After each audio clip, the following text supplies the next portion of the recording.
you make it work?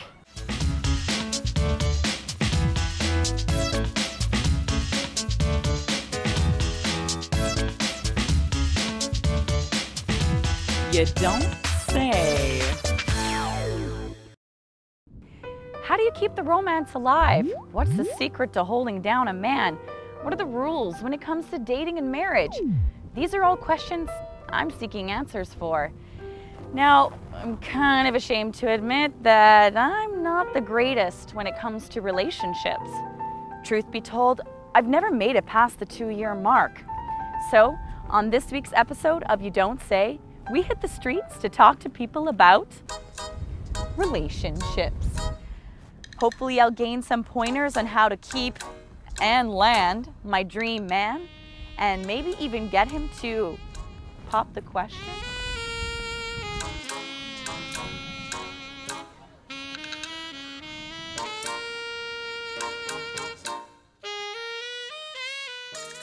I'm just gonna put my heart out there on the line and ask you if you will marry me.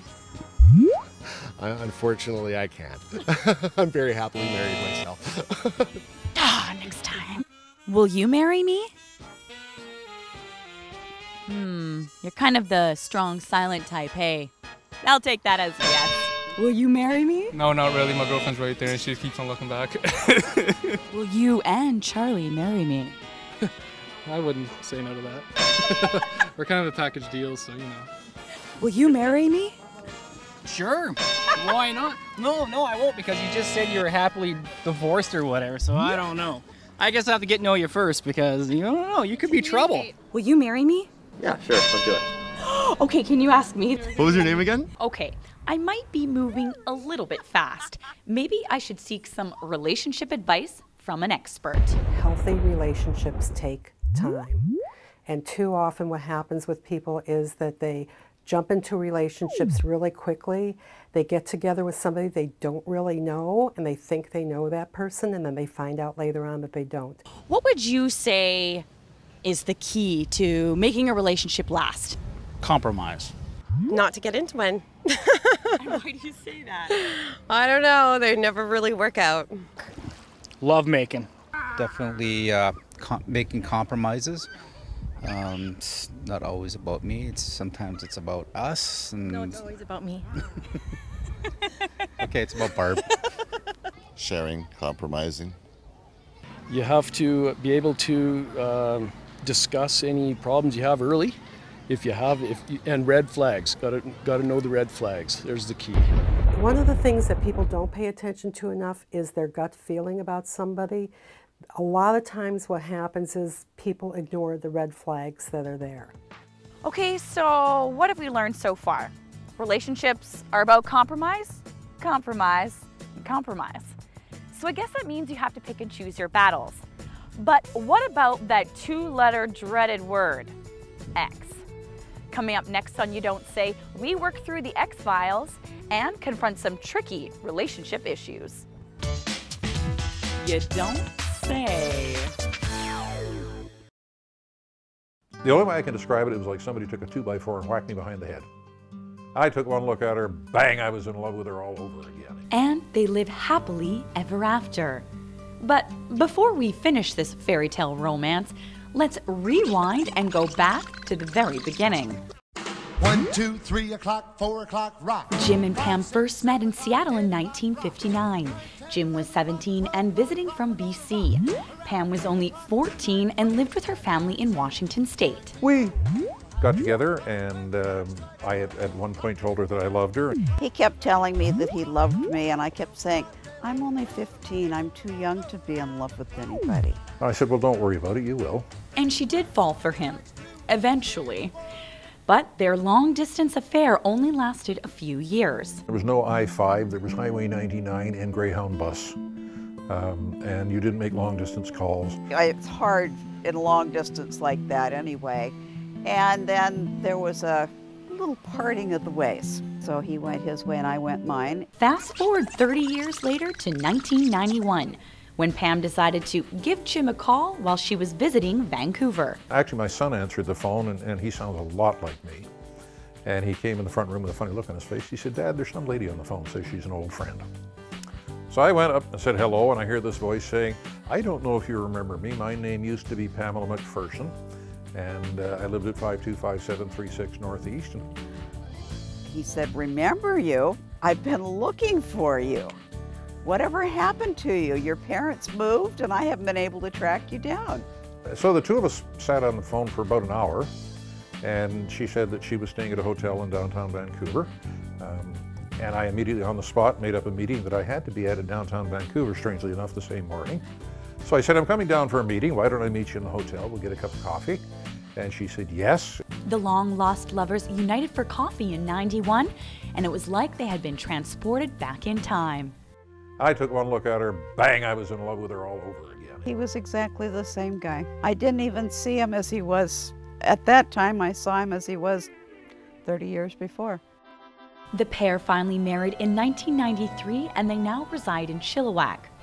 Although they are technically no longer in the honeymoon phase of their relationship, it's pretty obvious they are still madly in love with one another. I think the biggest thing with us, we don't know how much time we're going to get together. So every minute with Pam is precious. He's so good to me. He loves me unconditionally. He thinks I'm absolutely gorgeous. I'm never letting him get new glasses. He just thinks I'm the greatest thing in the whole world, and that's how he treats me. After decades of playing in this game called love, both Jim and Pam have learned a thing or two about relationships. Learn never to take each other for granted. Always remind yourself that life is temporary. Nobody gets out of this world alive. So spend your quality time with the person that you want to spend your quality time with, and never forget that.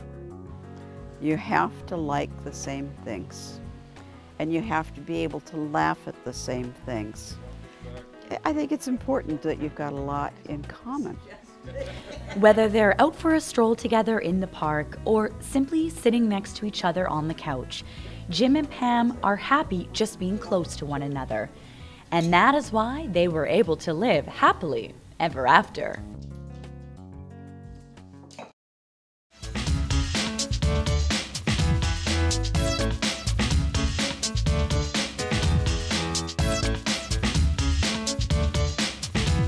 You don't say.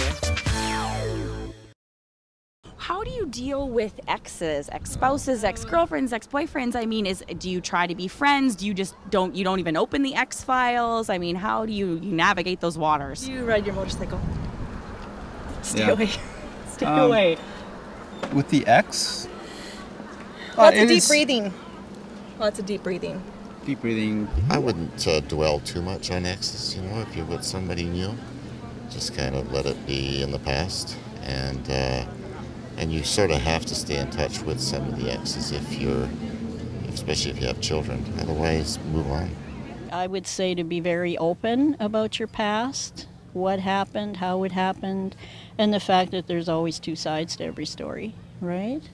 That helps a lot, I would think, because you're open about it. You both know what you've been through and not getting surprised with something later on. I think it takes time before you could be friends. I'm friends with my ex, but it's been 5 years. We're friends now.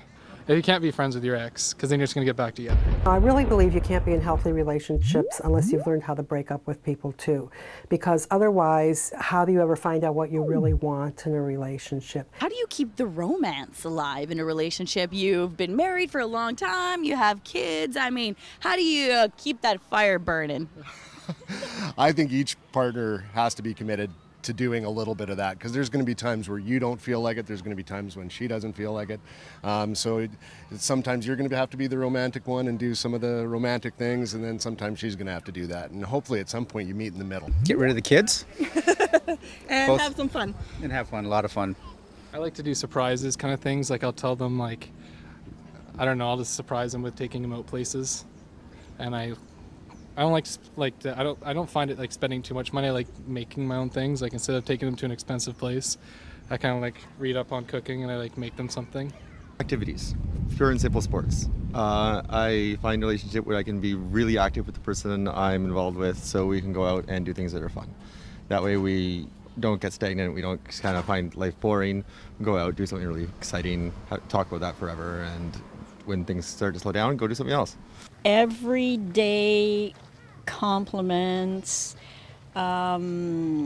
reminding that person of their good points, thank you for this, be appreciative. A little candlelight dinner now and then, when they least expect it, never hurts. You gotta go on dates together, have fun together, live a little, you know, have some toys or something to make sure you know, get a boat. Yeah, exactly. Usually people don't have problems with romance at the beginning. So if you think back to what were the things that you two did together that you really knew that the other person appreciated you. Because it gets down to, do you appreciate me? Do you value me? In the end, all people really want to know is that somebody really loves them. And we show that we really love a person by really considering what their needs are and putting our needs secondary. Because love is what's left when all the selfishness is gone. After talking to everybody today, I feel like I've learned a lot. I feel like I now have a few tips and tricks up my sleeve on how to make a relationship work. But I feel like I could learn more. So I want to ask you, how do you make a relationship work? How do you keep the romance alive? You can connect with us on Twitter or Facebook. But for now, I think I'm gonna work on my woo with that guy right over there. Hey, will you marry me?